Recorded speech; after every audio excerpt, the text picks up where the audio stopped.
नमस्कार दोस्तों, आप सभी का स्वागत है आपका अपने YouTube channel study today with Viplav में। तो दोस्तों, आप लोगों का जो नेक्स्ट वीकली टेस्ट है वो 3 अगस्त को है।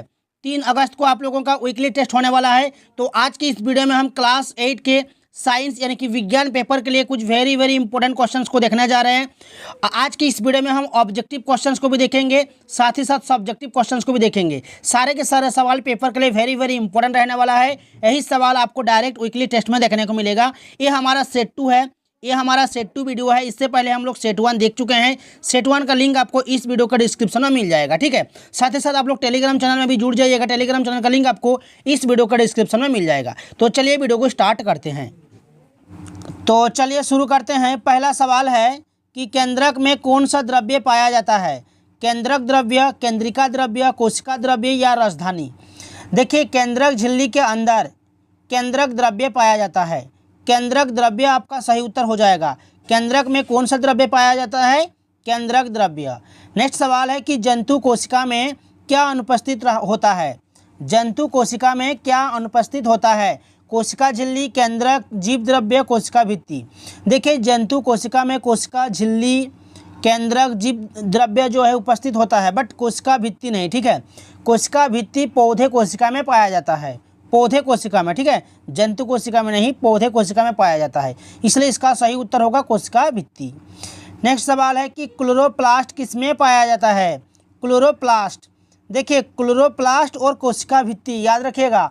क्लोरोप्लास्ट और कोशिका भित्ति सिर्फ पौधे कोशिका में ही पाया जाता है, ठीक है। तो यहाँ पर क्या पूछा है कि क्लोरोप्लास्ट किसमें पाया जाता है? तो पौधा कोशिका आपका सही उत्तर हो जाएगा, ऑप्शन नंबर बी।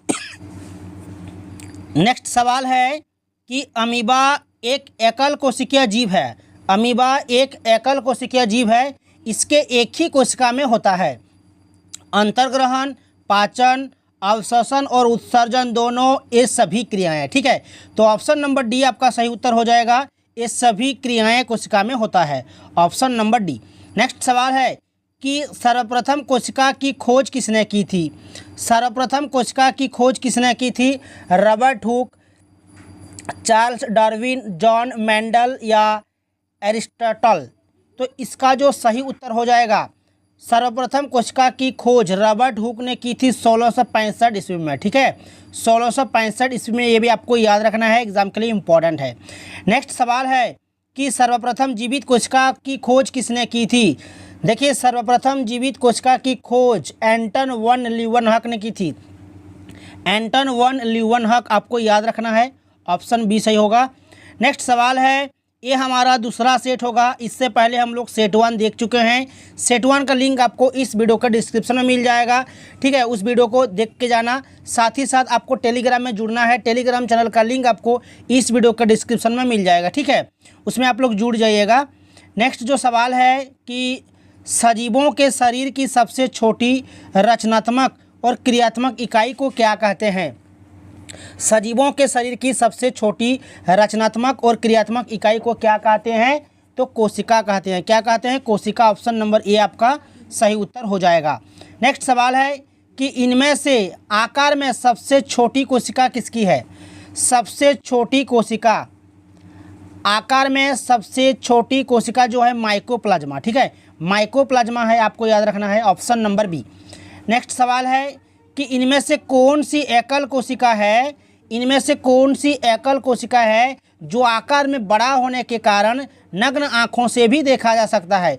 सबसे बड़ा कोशिका जो है आपका शुतुरमुर्ग का अंडा हो जाएगा, ऑप्शन नंबर सी। और सबसे छोटा कोशिका जो है माइकोप्लाज्मा। दोनों को आपको याद रखना है। नेक्स्ट सवाल है कि कोशिका के सबसे बाहर का आवरण या घेरा क्या कहलाता है? कोशिका के सबसे बाहर का आवरण यानी कि घेरा जो है कोशिका झिल्ली कहलाता है, ठीक है। कोशिका झिल्ली आपका सही उत्तर हो जाएगा। नेक्स्ट सवाल है कि कोशिका झिल्ली और केंद्रक के बीच के भाग में सभी कोशिकांग रहते हैं। देखिए, कोशिका झिल्ली, एक कोशिका झिल्ली है और एक केंद्रक है, तो इसमें बीच में जो पाया जाता है, ठीक है, उसे हम कहते हैं कोशिकांग।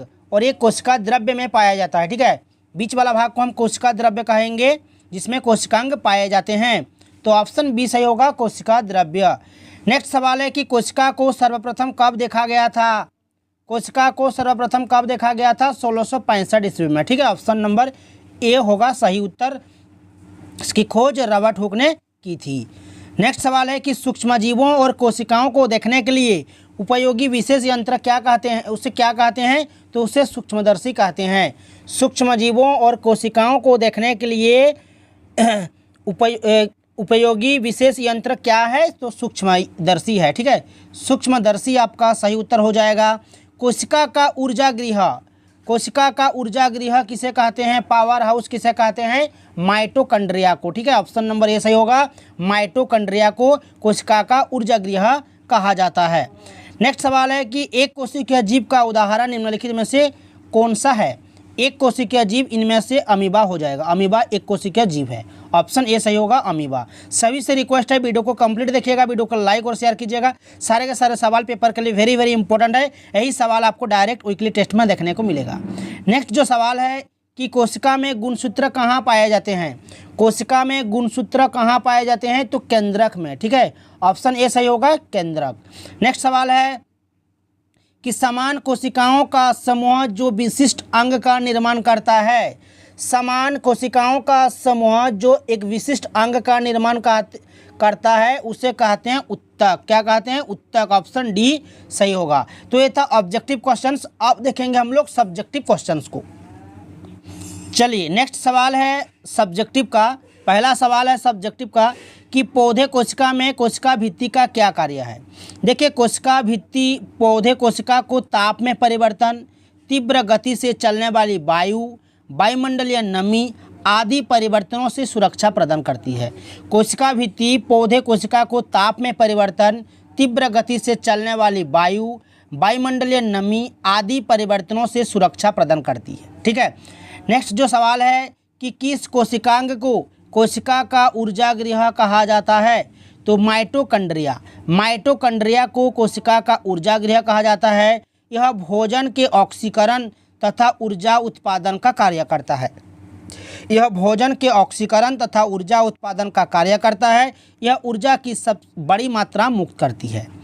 नेक्स्ट है कि कोशिका के आकार का जीवों के आकार के साथ कोई संबंध नहीं होता। क्या आप इससे सहमत हैं? यदि हाँ तो अपने उत्तर को स्पष्ट करें।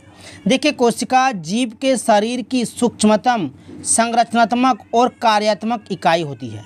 कोशिका जीव के शरीर की सूक्ष्मतम संरचनात्मक और कार्यात्मक इकाई होती है। कोशिकाओं के मिलने से उत्तक बनते हैं और उत्तकों के मिलने से अंग बनते हैं।